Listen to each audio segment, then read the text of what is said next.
Jayne from Transformations with Jayne. Welcome to the Business Karaoke Podcast. I'm very excited to have you here today.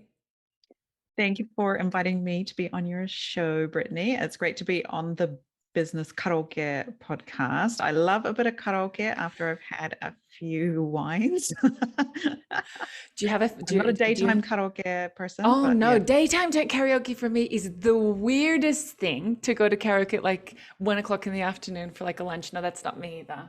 Do you have a song? Do you have like your karaoke backup song? I'm an alto voice, so I really struggle to find a song that I can sing. We're mostly men's singing songs, but in Japan, you will know that Last Christmas is a huge song. George Michael, Last Christmas. Any time of year, it's April, it's playing. Yeah, it's October, it's playing. Almost every Japanese person has learnt that song in English class at junior high school.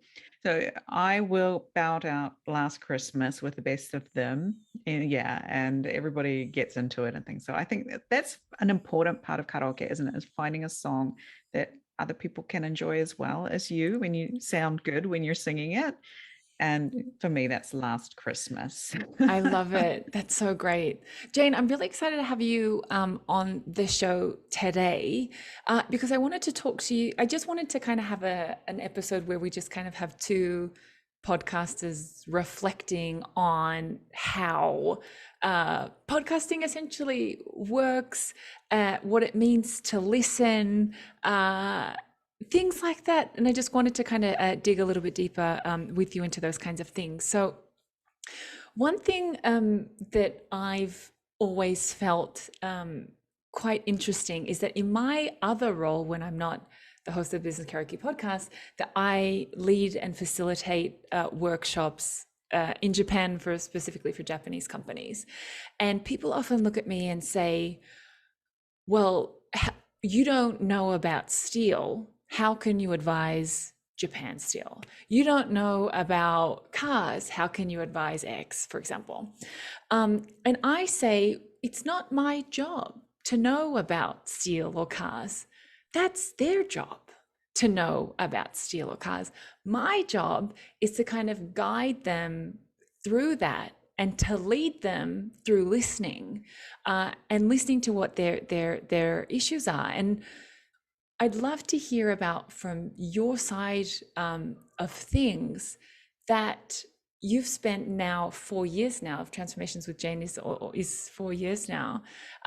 I'd love to hear a little bit about your experience of walking into a conversation, having no idea where it's going to go, and essentially leading that person through listening. What does it mean to you when you hear that kind of like leading by listening? And yeah, a great podcaster, especially a podcaster who does interviews like we're doing today, is someone who knows how to listen actively. And when I first started podcasting 4 years ago, at first I started doing just talking, just me talking about what I was going through. And that was all I could manage because I didn't know what I was doing. I was obviously my first steps into this world of podcasting. And then after 3 or 4 episodes, I thought, maybe I should interview someone. And then I had this like, oh my God, I couldn't interview anyone. What would I ask them? I don't know how to interview, because I thought I had to be CNN. And actually, you don't want to be CNN, right?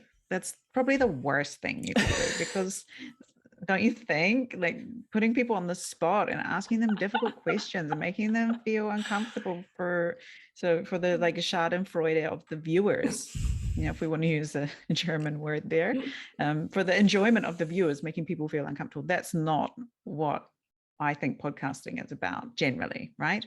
And so I thought, well, maybe if I just listen to what they say, and then while I'm listening, I might get what the next question is going to be.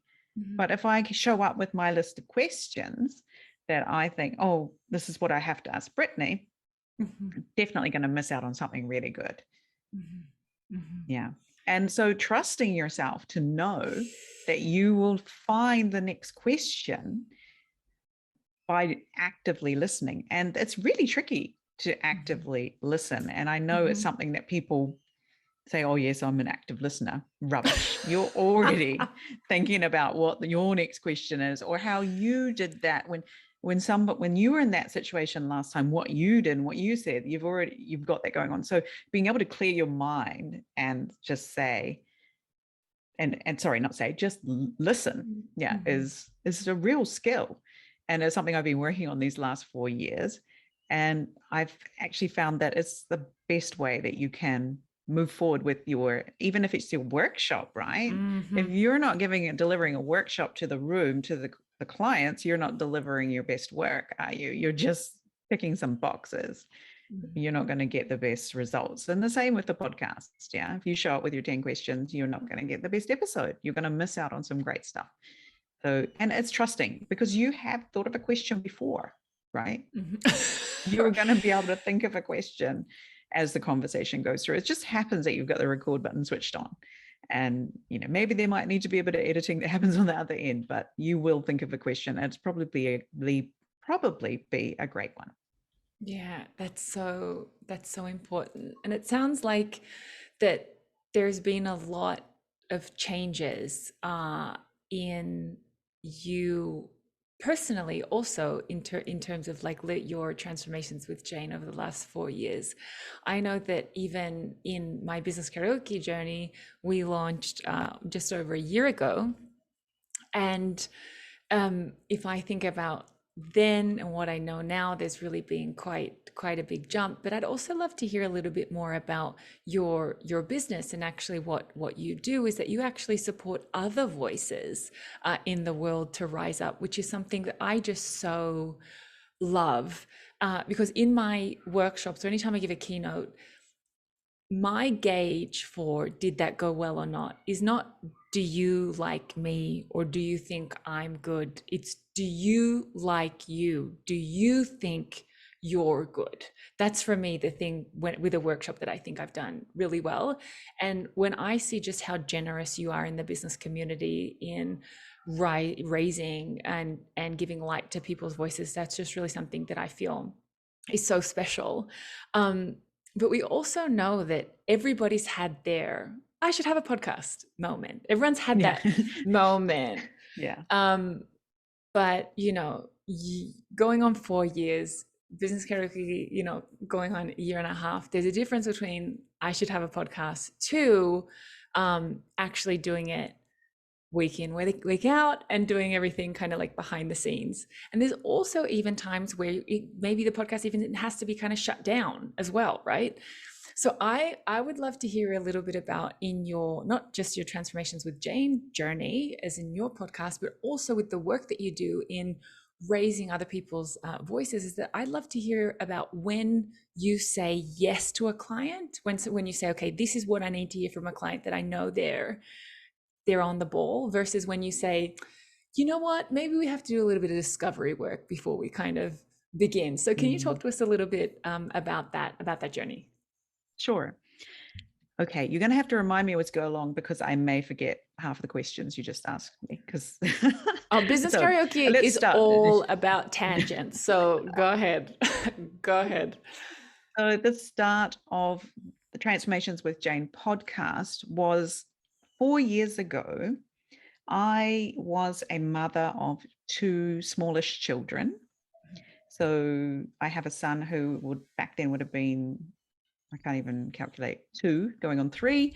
Oh, and wow, a daughter, really little. Yeah, quite little. Yeah. And a daughter who is now 10. So she would have been like 5 or 6.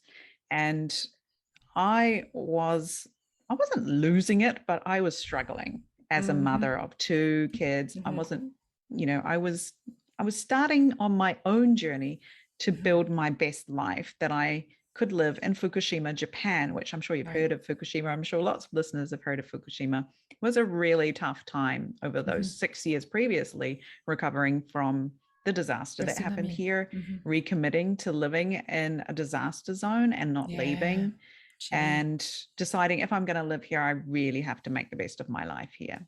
Yeah. And so I did a lot of things. I started working out and being more healthy and doing things, just for me, which was a new realization as a mother to start turning things back on myself and thinking, oh, what am I doing for me today? Oh, nothing. Well, that's a bit of a problem. And just so that was a slow process, and it had started, and then, things were going well. I was getting much sort of healthier. I was feeling much happier, more confident. I was starting to do more things I wanted to do.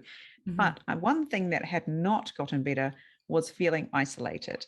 Mm-hmm. And if you do not live in Tokyo, you will know, if you're a foreign woman living in Japan, you will know that it is difficult to find people to spend time with who you want to spend time with. Sure, there are foreigners in town, but they're not necessarily the people that it's good for you to spend time with. But sometimes you have to do that because you just want someone to listen to you in your own language. And I'm sure this is spread all across the world. There are people who feel like this.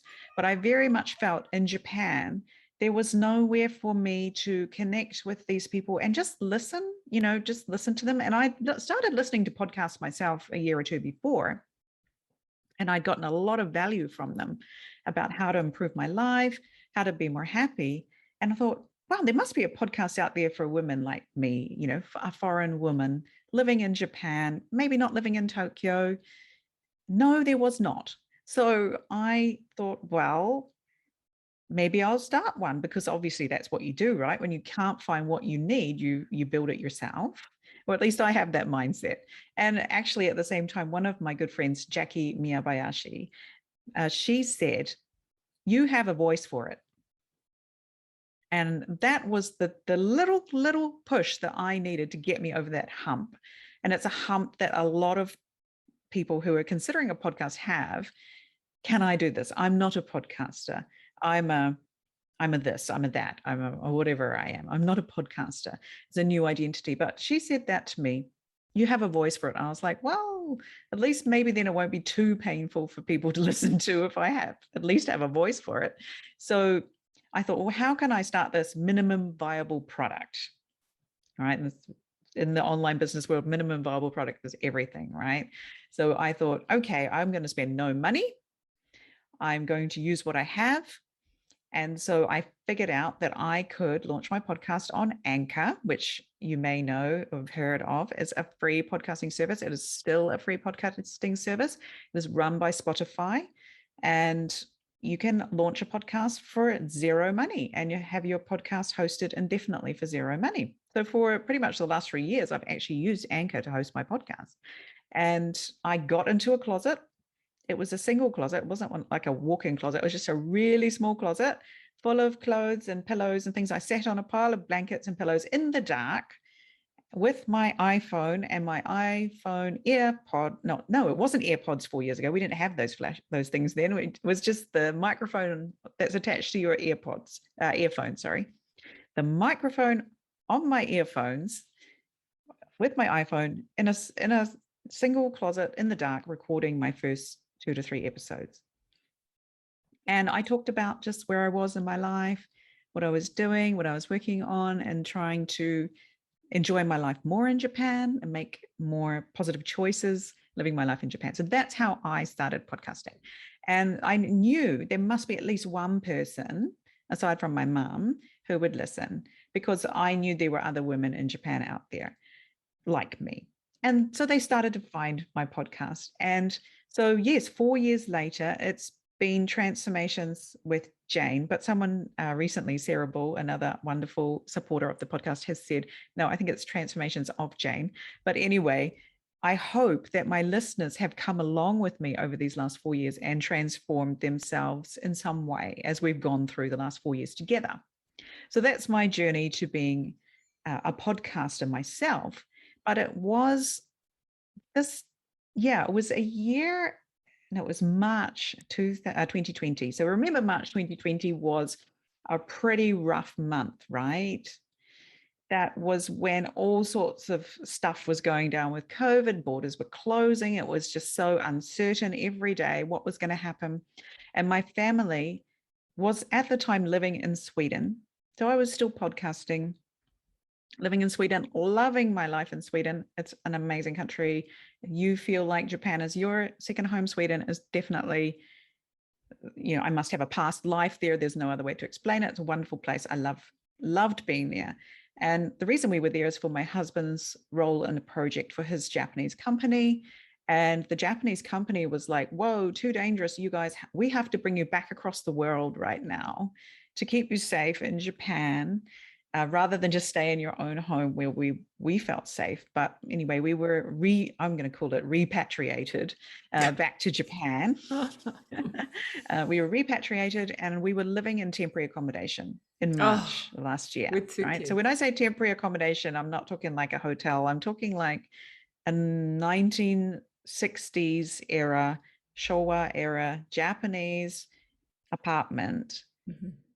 Concrete bunker is a good word to describe it, and with all of the comforts of the 1960s still there in this apartment. And so we were living in this apartment because we had nowhere else to live. Our own home had been rented out to somebody else. We had no car. We had put that away. We weren't prepared to be back. We were supposed to be living in Sweden for 3 years or more. And so after we just arrived there as well, we'd only been there 6 months, less than 6 months, and we found ourselves back in Japan.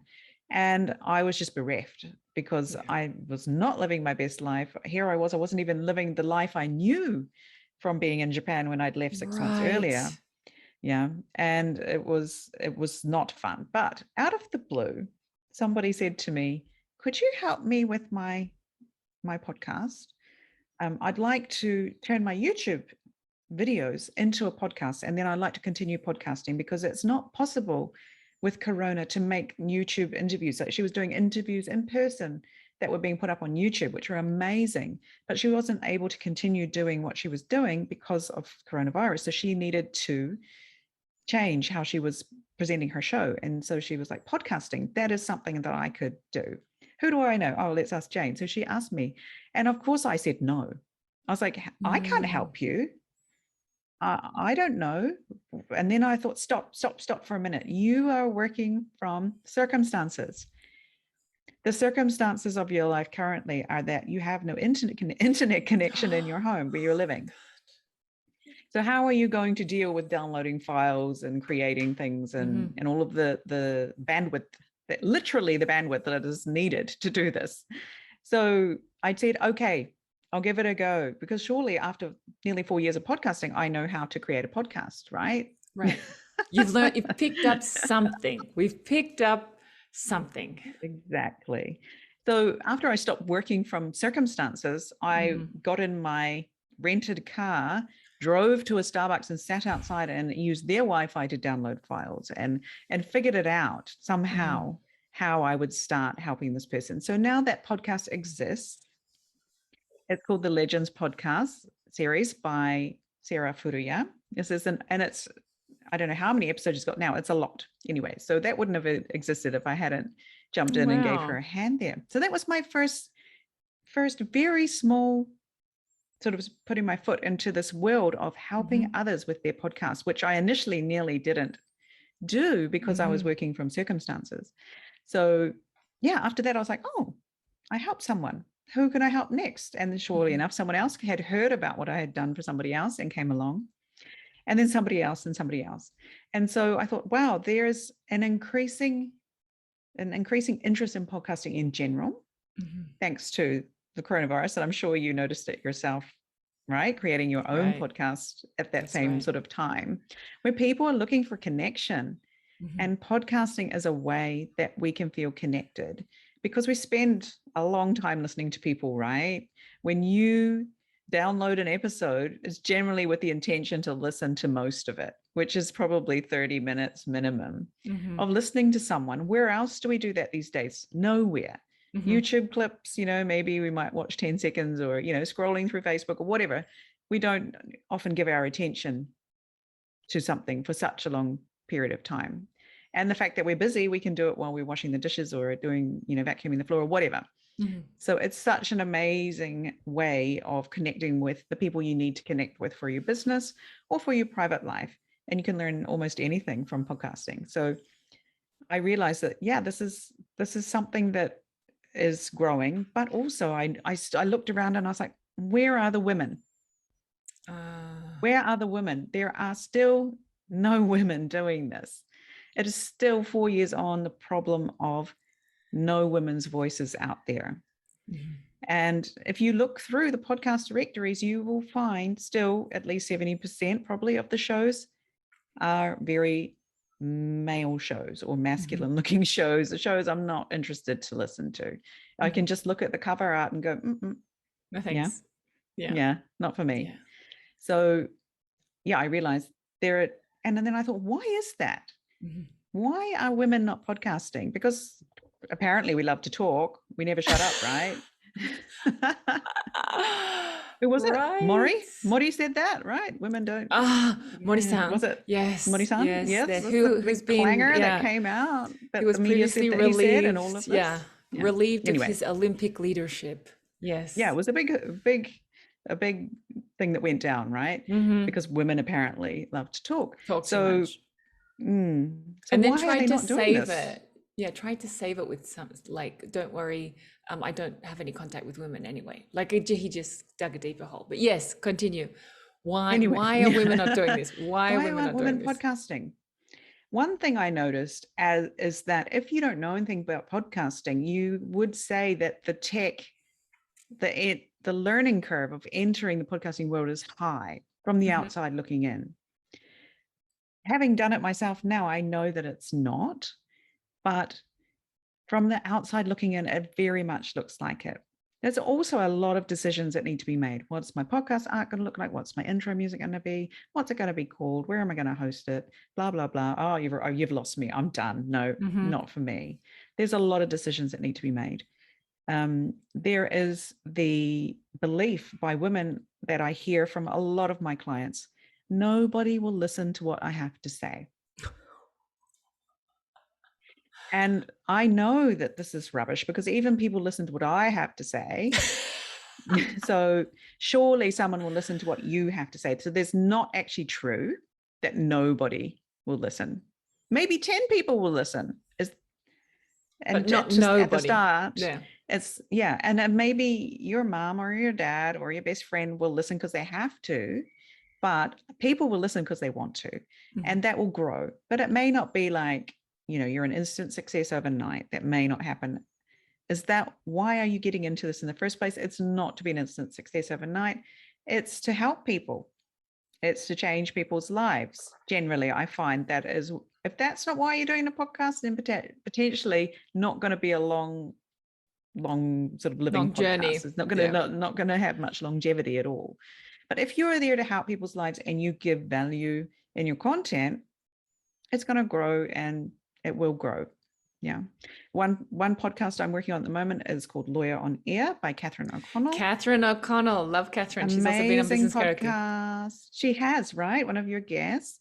And she's filled a niche. It's such a small niche. And then that's another thing I often say to my clients, find a niche, name it and claim it. It's yours. You're probably the first one there.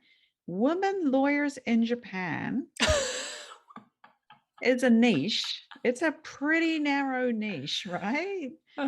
Women lawyers in Japan, but it's not actually being listened to by only lawyers. So we get a lot of reviews come in from people from all industries, from men who think it's great, and some of the messages and things that translate across industries. But by naming and claiming a niche, she now has an amazing fan base of wonderful supporters who are like, finally, something for me, someone like me. And wow, I get to see into the lives of these people who I look up to, and I always wondered what they're thinking, or what do they even sound like? Yeah, I just see them around Tokyo or whatever, and they seem so far away and unattainable, but that's not actually true. So by creating this podcast, is something that Catherine has done, has bridged a huge gap between the women of this network of women lawyers in Japan. And so if you can do that in your niche, whatever that is, yeah, it's going to be amazing. You're going to change people's lives. You're going to help people. So when I'm with a client discussing, oh, should you start your podcast? Because often it's that's where we're at. Secretly, they want to start it, but they have all of those things. Nobody's going to listen to me. How much of this time is this going to cost me? How much money is this going to cost me? All these things, but secretly they want to do it. So when I'm talking to them, and I can generally get a feeling of where they are, and I'll say to them, I think you need to come back to me in 6 months. Maybe give it 6 months, come back to me. Or I might say, no, you're ready, do this now. Like I'll get a feeling about them, and whether they do it or not is completely up to them, but I will give them my honest opinion about whether they should do it now or not. And what's that gauge? What's someone that needs that? What's someone who you need to be that Jackie for them? Like when Jackie said to you, you know, you've got the voice, that you need to be their last push, versus someone you say, come back in 6 months. What's the difference in the client profile? So often it has to do with why they're doing it. Like, are you doing this because everybody else is doing it? And if you're an Instagram follower, you probably know the dude with a sign. Do you know the dude with a sign? Yes. Yeah. The guy who holds up the cardboard signs, and he held up one recently. It was like, not everyone needs a podcast. And I'm like, that is so true. Not everyone needs a podcast. But if you're a woman, potentially you need a podcast, right? There are just not enough of us podcasting. So yeah, why are you doing this? Because it is an investment of time. It's going to take time to do this. It's not, I mean, you could, minimum an hour to 3 hours per episode, right? Of your time. Are you willing to invest that? It's not going to be an overnight success, probably. You're going to have to figure out how to make it pay. And people often think the only way to make my podcast pay is by getting sponsorship, which is rubbish. It's actually the thing I would consider least. That would be the last thing I would consider for your podcast as a way to make it pay. But if you're in it for the right reasons, which could be you have an underserved market that needs to hear your voice, yes. You have an important message that needs to be heard, yes. Then you are definitely in need to get your podcast out there and because chances are, if you're a woman, and your podcast is for women are listening to podcasts because we can do that while we're washing dishes and driving kids around and doing all these things. So it's an amazing way to reach the people that you want to reach. They're not going to sit down and watch a YouTube potentially, right? Potentially don't have time to sit down and watch YouTube, but they may listen to you for 40 minutes. That's so interesting. When it comes to finding your niche and naming it and claiming it, I couldn't actually agree more. Mine has been design thinking and innovation in Japan. And that for me was something that I thought, I know people always talk about niche markets, but this is really niche. And then obviously my episodes are also in English and in Japanese. And I thought, I wonder if anyone actually is going to listen to this. And my filter was, this is exactly the kind of content that I wanted to consume. Any kind of content around any content around professionals in Japan was like travel bloggers or like food bloggers or like influencers. And I'm like, that's not my job. My job is I run workshops for keiretsu companies. I don't go to like random places in the countryside and try like unagi. That is not my life at all. And I just thought this is so kind of far from anything that was kind of relevant to me. And so that kind of didn't connect with me. Any kind of business podcasts were for me a great start, but they always were missing that how does this translate really in, for example, a Japanese context? Things like, innovation, or things like design sprints. When we move fast, how do we get stakeholder buy-in in a country where it usually takes 6 months to 6 years? How do we get someone to say yes in 3 days? All of these questions for me just were unanswered. So I thought, okay, well, let's start talking about it. And that's kind of where business karaoke really came from. And it's been a journey. And like you, and I was laughing, Jayne, when you said that your first episode, you were sitting in a closet, like on a pillow with your iPhone, because my first episode was with a university friend of mine, because of course you can't reach out to any person of And note you just should yet. not Yeah, reach out to like your not dream yet. guest for your first episode, right? So you go with someone you trust, and I went with my university friend, and it was like he and I had no light. I didn't have a microphone. It actually wasn't until episode 16 that I even got a microphone, and it was just he and I didn't do what you did, which was like at least kind of close the sound. I was in like an open room. It's super echoey, but anyway, it was it happened. And I think that episode for me was almost one of the most important, because without that, all the others wouldn't have happened. And since then, I've had a few people come to me and say, "Oh, you have a have business karaoke podcast. It's going really well. Tell me about like the tech." Like you said, they jump into the tech questions. Tell me about the tools and like what microphone do you use? And as much as of course I tell them, it's the brand is called Blue. I got it on Amazon. I record on Zoom, but I can give you all of this data. I can give you all of this information. But for me, it's a little bit like, you see a chef and you ask them, a Michelin, 3-star Michelin chef, and you say, what knife do you use? Or you see a photographer and you say, gee, you take great photos. What camera do you use? For me, sometimes people get a little bit caught up in the tech. Can you talk to us a little bit about maybe the balance of the tech? Because you're no longer in the closet, Jayne, with your iPhone. Like you've stepped it up a little bit.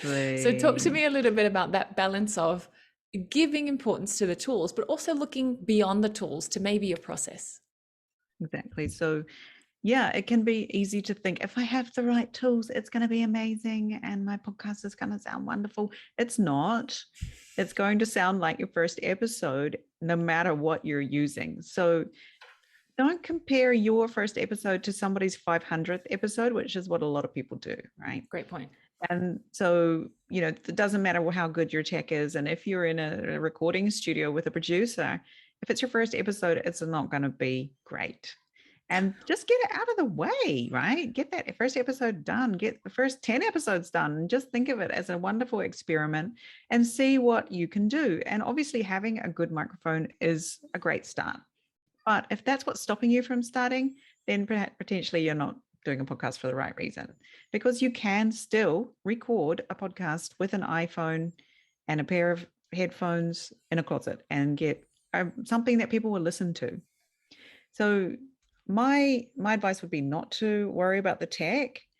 Do with what you can with what you know and get started and get your 10 episodes get a season sorted. What are your 10 episodes going to be for your first season? Who am I going to interview? What are the topics I want to talk about? If you've got that, you've got a podcast season. And then you can recalibrate, you can redesign your logos and all of that. If you want to talk tech, I have a Q2U, which is an amazing microphone, which is why I don't need to sit in my closet anymore, because it's pretty good. It just, like, I've got my dog banging around here in the room and hopefully it's not coming through too much. I've had the rubbish truck go by. Can't hear a thing. Right. It does. It just generally picks up right next to, the voice talking into it. So yeah, get yourself a Q2U if you really want to know. Get yourself a decent internet connection is probably one of the best tech advices. And I'm not sure mine has been great today. I'm really sorry about that. No, all good. Perfect. Perfect on this end. So, yep. Right. Having a great internet connection and a microphone, you're sweet. Getting yourself, if you can shop online, you can do a podcast, is what I say to people for the tech side. These days, it is so easy. It's not like back in 2000 and whatever it was when they first started podcasts. It's been a good 15 Converting years of audio files, blah, blah, blah. Yeah, solid development in the podcasting world. There are so many tools that are very user-friendly out there. And even editing is becoming amazingly easy to do yourself if that's what you want to do. So in the tech side, just go out there and choose something. If you don't want to spend money, you can use Anchor. If you want more, potentially a better sort of distribution service and all of that, choose something else. Don't get hung up on the tech. It's not going to be what keeps your listeners coming back, because recently I actually listened to one of my favorite podcasts, been going for 300 episodes, amazing content, and the audio was awful. I did not care because I wanted to hear what they had to say, and I did not care. So if you're delivering really amazing content, it's not going to matter if you're using a Q2U or a Yeti or whatever. Yeah. Yeah. Focus on the content, focus on who you're doing it for. And like you said, I couldn't find what I was looking for, this podcast about what it's like to do business in Japan, what it's really like to do business in Japan. You couldn't find what you were looking for. And so if you couldn't find it, well, that means other people couldn't find it as well. Yeah, that's and exactly so right. If you make your podcast for everyone, it's going to be for no one. So make it for someone. Even if it's one person that you can think of that would benefit from your podcast, it's going to benefit, a million other people probably once they find it. So make it for someone, not for and everyone. This is exactly all like design thinking, human-centered design. Like you why we develop users, why did we develop persona profiles? For exactly that reason, because Japan had like a whole lot of business data, a whole lot of like business knowledge and content around the 80s, when Japan was like a favorite regarding the economy. But then in the 80s, they said after the bubble burst, what we call the Asian financial crisis and what the Japanese call the IMF crisis. It's the same thing, but they would like never consider that it was like their fault, like that, which is also known as a dot-com burst. Around that time, Japan kind of got shifted to the side, and everyone's like, Japan is like, the economy is crashing, and we've heard that for like 30 years now, that the Japanese economy is crashing, and somehow they're still kind of moving on. And what I've found and what I kind of found since then was I wanted to modernize the dialogue around doing business in Japan. Like, people would say, you're doing business in Japan, you need a meishi. And I'm like, you're doing business in Japan, be patient, have a relationship. Like, these things were like always relevant, but this meishi stuff and going drinking, and the world's changed since then. It does exist still, don't get me wrong, but it's not 1982 as it's kind of like plastered in the textbooks. It's like changed since then. I'm a foreign woman, and I lead workshops, and I have more than enough respect from my participants. They don't question me as a woman or anything like that. That's kind of, this kind of like old, like racist, sexist Japanese manager, while they exist anywhere on the planet, but it's not the profile of person anymore. And I was like, this story has to change. Because not because I think it should change, but because that's what I'm hearing. I'm hearing from Japanese managers saying, we want to do things different. We want our employees to feel, connected to the brand again. This is things that they didn't kind of used to say. So absolutely, if you create it for everyone, it's really going to be for no one. Which is sometimes why we have to think about things in context, which is also kind of why I wanted to talk to you a little bit about what people say about statistics. So in terms of like downloads, that's always like the next thing. When they ask you about your microphone, what's your microphone? And then the next thing is, how many downloads is a good amount of downloads, and when should I kind of give up? They're literally asking for permission to give up kind of before they've started.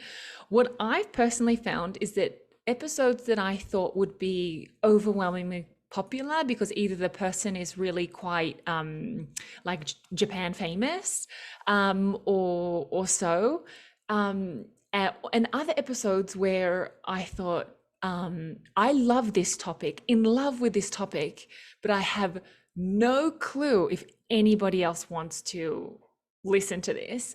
And one of those episodes for Business Karaoke was one on the evolution of Japanese trading companies. And I was like, if anybody listens to this, if 10 people listen to this, I'll be happy. It ended up being one of like the most downloaded episodes, and I thought, that's so crazy. I loved the episodes, and that's why I had the person on. I loved it, but I was like, I hope other people are interested in trading companies, And so, what's a trading company? So I'd love to hear on more from you on what downloads really mean. And how much we should rely on statistics, and what are numbers without, the context of people or topics. Exactly. So obviously, depending on what the purpose of your podcast is, does it even matter what your downloads are? So if you are thinking of putting, as we talked about before, trying to get some revenue coming directly through your podcast through advertising, you want to know what your downloads are, because advertisers look at your 28-day download numbers to decide whether they would like to have their stuff on your podcast. So, but I would not really recommend that as the purpose of having a podcast is so you can put ads in it and get revenue that way. That is the worst reason for having a podcast. So you might also be someone who is thinking, oh, I have a book I want to get published. I want to have a platform that I can show publishers and say, look at all these followers I have, look at all these downloads I have. You're talking mega downloads for that.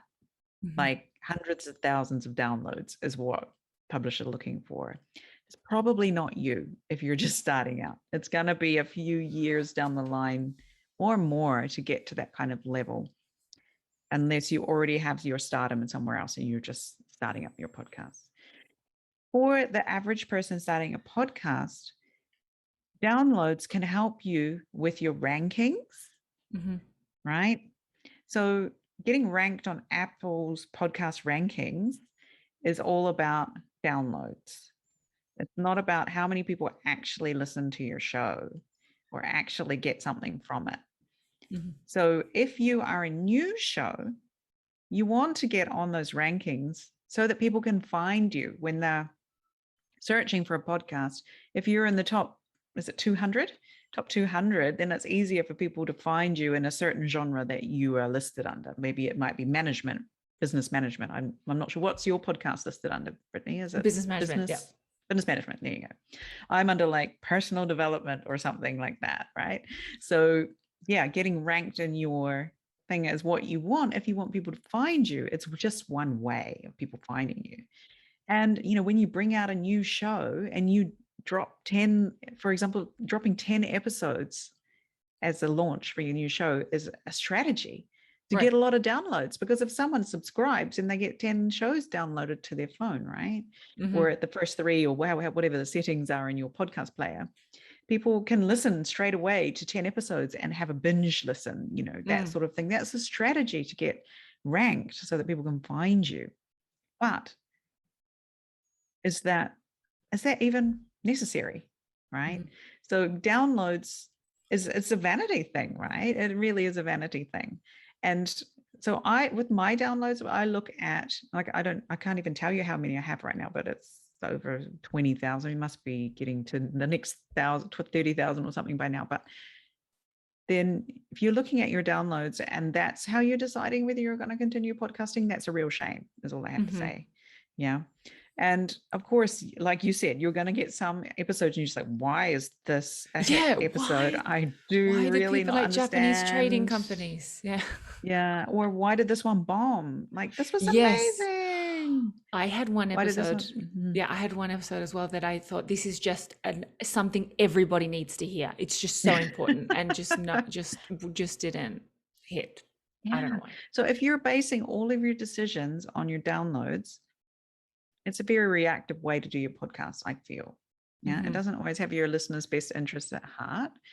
And I like the system for podcast downloads is kind of broken. It doesn't you can be ranked.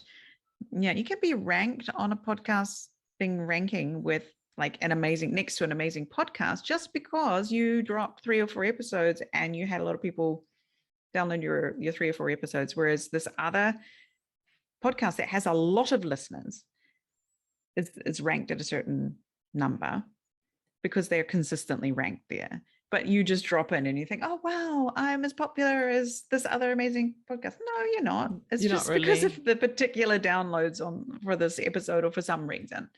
So it's a little bit, you know, even if you're getting hundreds of downloads, are people actually listening to your podcast? Or, you know, you can't really tell that from downloads.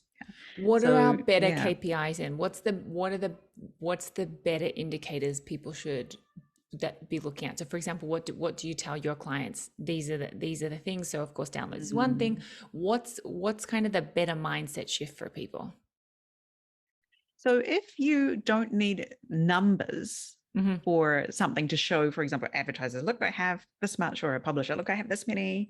If you're just doing this to improve your game, to know that you're reaching your market, asking for feedback, getting actual feedback from listeners, giving them a chance to give you feedback, creating the community around your listeners so that they can talk to you, because a lot of your listeners will not contact you. Have you had many people I know you get people reach out to you, right? But it's probably not as many as you would think. So after I launched an episode and I see the number of downloads, I think, who are you? Tell me who you are. I would love to hear from you. And honestly, when a few people do reach out to me, people reach out to me more on on LinkedIn than any other platform. I'm so moved that someone has listened to Business Karaoke, that it has meant something to them, that maybe it's given them, maybe one of the guests that was on gave them an insight into their job that helped them overcome a challenge or something like that. When I see that, I'm so grateful. But you're right. I look at these numbers and I think I've heard from a few people, but who are these other people? I would love to know them, because if you were giving a keynote, imagine that same thing was like a keynote. You're standing in front of these people. Who would be sitting in the chairs? Yeah. So somehow connecting with those people who are your listeners, and because it's quite hard when you're listening to a podcast. Perhaps you're like vacuuming or driving or something, and you're like, oh, I really want to reach out and tell Brittany that was amazing. You have to pull over, pick up your phone, go somewhere else, go into Instagram, find Brittany, and then you're like, what was I doing?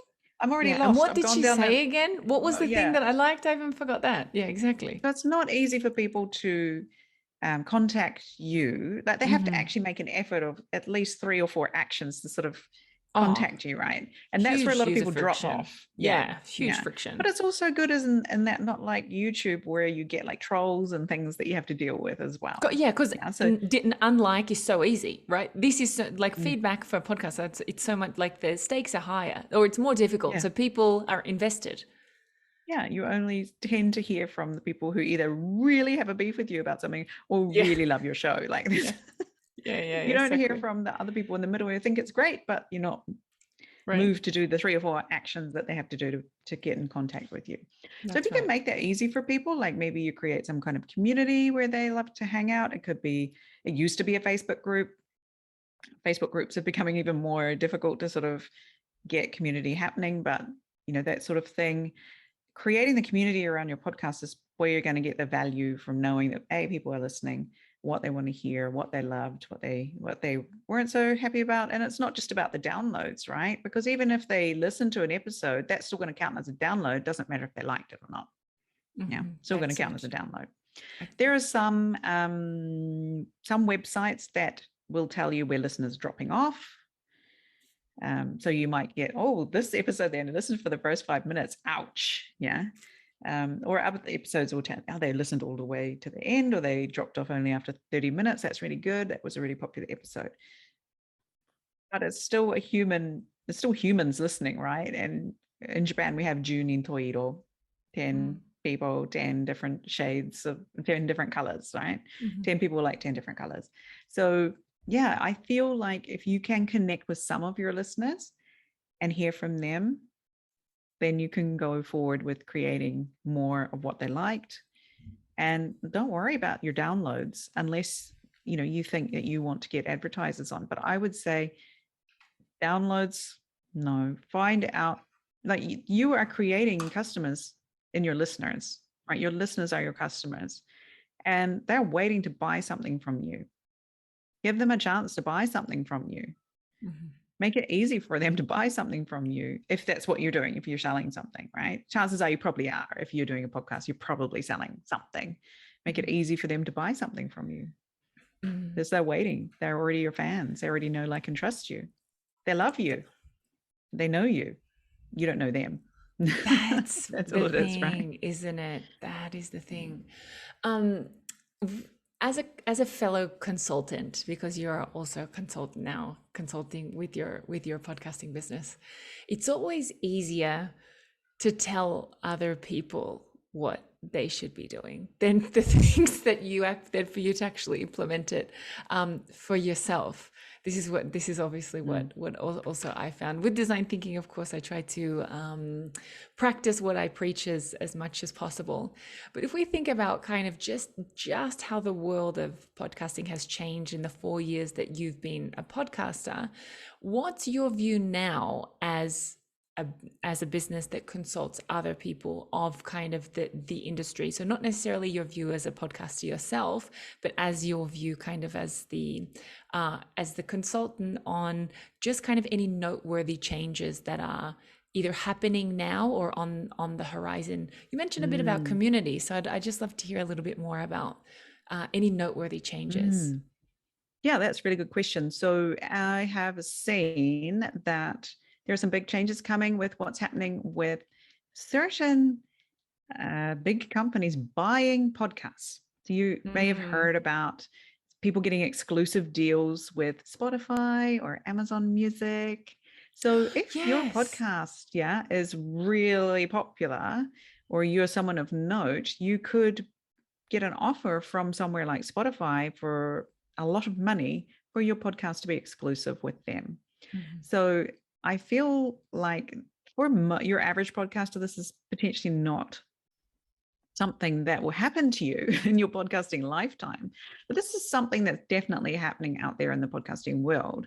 I think it's a little bit of a shame, as in podcasting has always been kind of open source, right? You provide this, and then maybe you receive payment in some other way by people buying from you or becoming a client or signing up for one of your courses or whatever it is that you might be selling.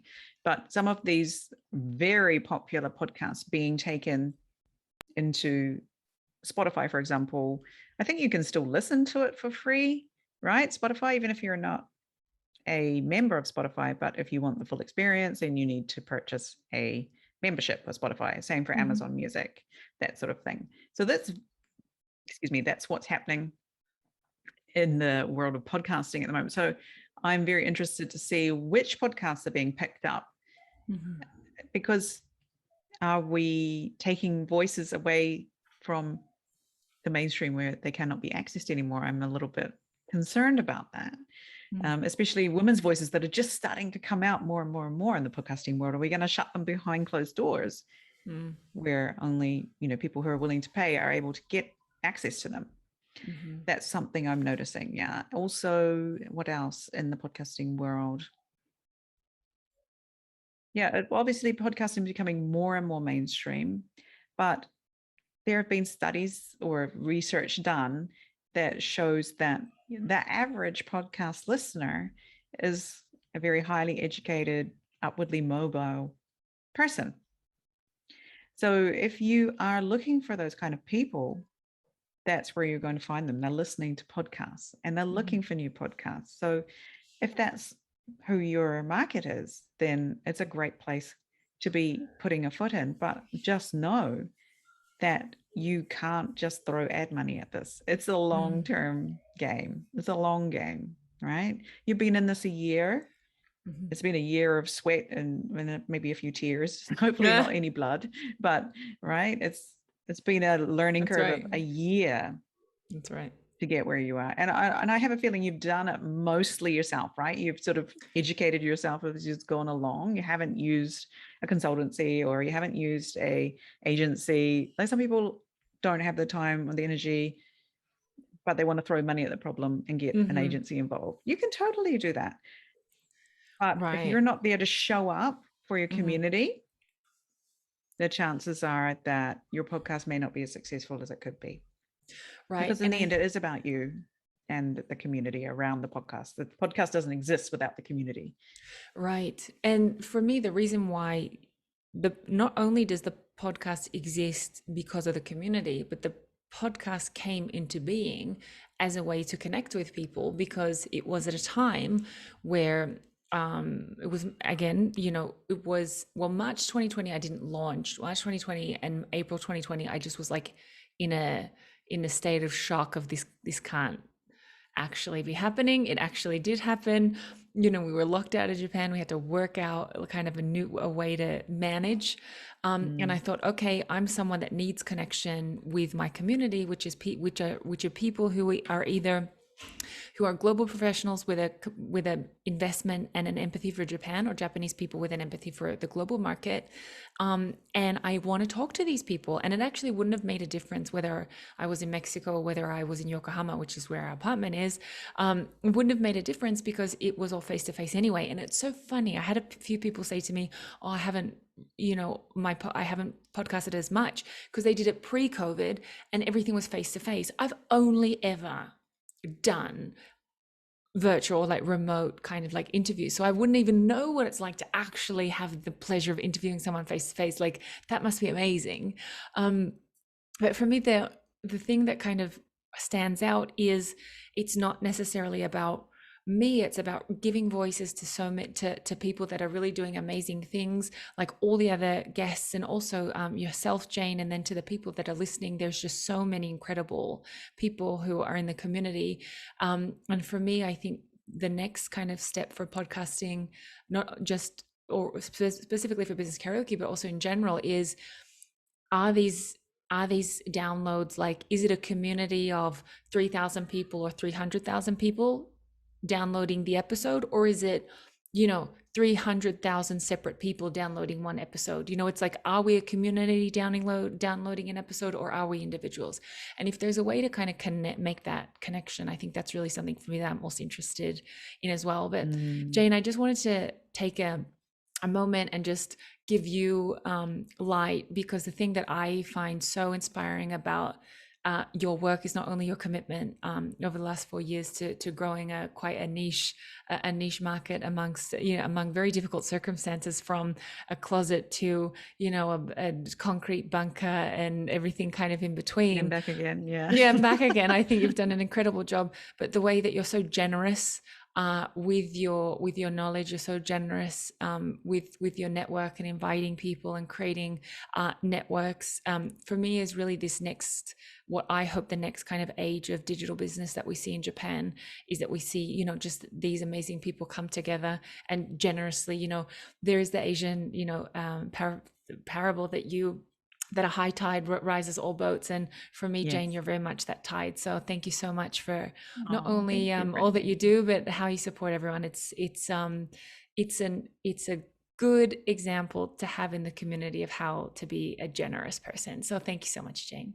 Oh, that's very kind that you say that. And the network that you mentioned, especially the podcasting network of women. I actually tried to start this 4 years ago when I first started podcasting, and I was like, well, who else could we sort of get together? And it was like one little hand popped up, and then it went down over here, and then and then another hand popped up over here, and there was just the one hand. There was no one around doing podcasting. But now, 4 years later, there are people to join this network, and this is so exciting. It's time. I've been waiting.